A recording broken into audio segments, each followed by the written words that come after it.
What's going on? My name is DJ Quik, Compton, California's best producer, next to Dr. Dre.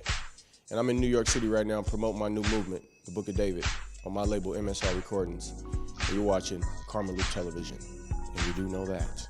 Well, I guess it's important to work with the OGs in the game because they bring the familiarity. There's a sound that we struck years ago that people kind of still like. And it wouldn't behoove anybody that I would be working with new artists because that they're the future of the business.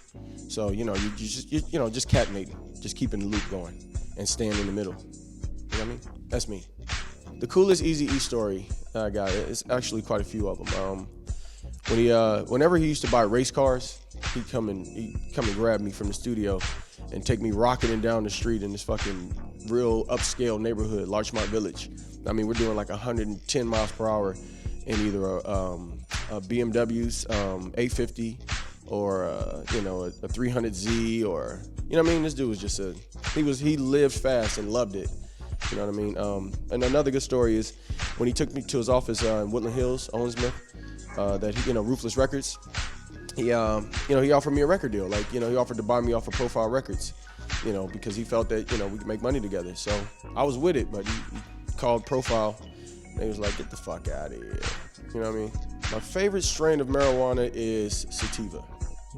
I'm actually waiting on one of the dispensaries in LA to give me my own strain called, DJ Quik Kush, for support. And so I think the pros and cons, social media, pros, you can instantly affect your fans. Outside of me coming up, being signed to Profile Records, I used to have to sit down and write letters back to my fans, and it took 2-3 days to, communicate. The cons are there's nothing specialized. It's like the playing field is so level that it takes so much more to be above it. It takes, so much more effort to really stand out. I mean, if you think about it, if it had worked like everybody thought it was gonna work, then there'd be 30 Justin Biebers out there instead of just one. Who has the best setup for production in the West Coast? Okay, I gotta be honest, and I think it's probably because he's got all that fucking money. Dr. Dre be having these fucking labyrinth. Like, you walk in the studio and it's like, it's keyboards stacked up to the ceiling. It's fucking 6 MPC 3000s running at once.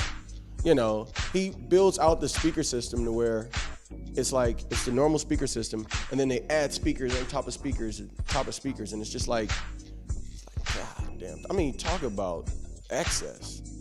What can you expect from DJ Quik in 2011? I'm gonna keep smashing, keep finding artists. Just found this kid in Detroit, Gift Reynolds. Signing him to Mad Science right now. This fucker's crazy. Like, looks like Drake, sounds like me.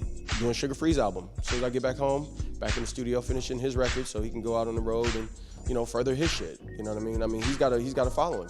People like him in certain places. I just want to see him go bigger. I want to see him out here in New York. That's all. Just, finding new artists and helping the motherfuckers in the past that I really love, And that ought to do it for me. I'm your sportscaster, DJ Quik, signing off from KarmaloopTV, and you can too reclaim your television. Peace.